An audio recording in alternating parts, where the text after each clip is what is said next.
ஆன்மீகம் ஆனந்தம் சேனலுக்கு உங்களை அன்போடு வரவேற்கிறேன். இந்த சேனலை முதல் முறையாக பார்க்குறீங்கன்னா மறக்காமல் சப்ஸ்கிரைப் பண்ணிக்கோங்க. அப்போ தான் நீங்களும் ஆன்மீக விஷயங்களோட எப்போதும் இணைஞ்சிருக்க முடியும். ஆதிசங்கரர் அருளிய சௌந்தரிய லகரியை துதிப்பதினால் சகல ஐஸ்வர்யங்களையும் பெற முடியும். சௌந்தரிய லகரியில் 21 முதல் 30 வரையிலான ஸ்லோகங்களை இந்த பதிவில் நாம் பார்க்கலாம். ஸ்ரீ குருப்யோ நமஹ. तटिल्लेका तन्वीं तपनशशि वैश्वानरमयीं निषन्नां शन्नाम् अप्युपरि कमलानां तव कलां महापद्माटव्यां मृदितमलमायेन मनसां महान्तः पश्यन्तो दधति परमाह्लादलहरीं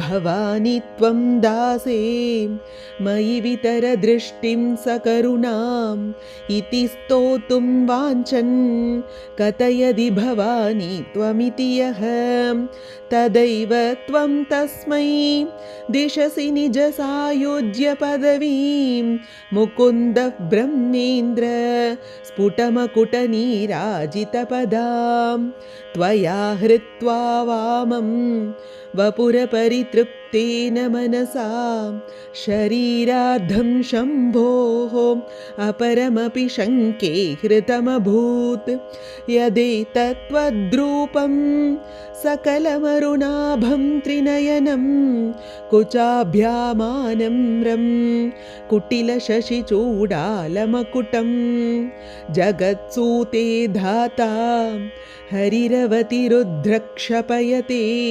तिरस्कुर्वन्नेतत् स्वमपि वपुरीशस्तिरयति सदा पूर्वः सर्वं तदिदमनुगृह्णादि च शिवः तवाज्ञामालम्ब्य क्षणचलितयोर्भ्रूलतिकयोः त्रयाणां देवानां त्रिगुणजनितानां तव शिवे भवेत् पूजा पूजा तव चरणयोर्या विरचिता तथा हि त्वत्पादोत् वहनमणिपीठस्य निकटे स्थिता ह्येते शश्वन् मुकुलितकरोतं समकुटाः विरिञ्चि पञ्चत्वं व्रजति हरिराप्नोति विरतिं विनाशं कीनाशो भजति धनदो याति निधनं वितन्द्री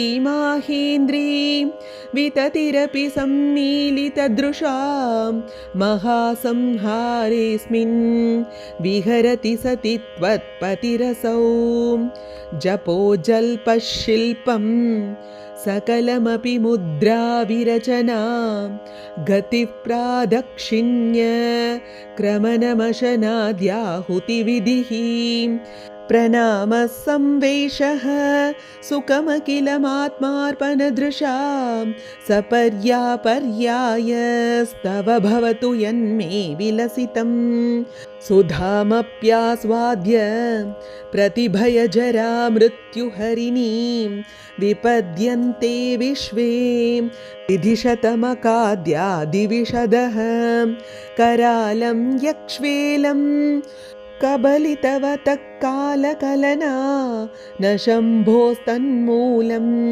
तव जननि ताटङ्कमहिमां किरीटं वैरिञ्चं परिहरपुरकैटभभिदः कटोरे कोटीरे स्खलसि जहि जम्भारिमकुटं प्रणम्रेष्वेतेषु प्रसभमुपयातस्य भवनं भवस्याभ्युत्थाने तव परिजनोक्तिर्विजयते स्वदेहोद्भूताभिः गृणिभिरनिमाद्याभिरभितः निषेव्ये नित्ये त्वाम् अहमिति सदा भावयति यः किमाश्चर्यं तस्य त्रिनयनसमृद्धिं त्रिनयतो महासंवर्ताग्निः विरचयति नीराजनविधिम्।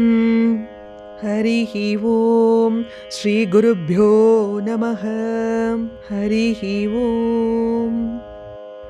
ஆதிசங்கரர் அருளிய சௌந்தரிய லகரியில் 21 முதல் 30 வரையிலான ஸ்லோகங்களை மட்டும் இந்த பதிவில் நாம் பார்த்தோம்.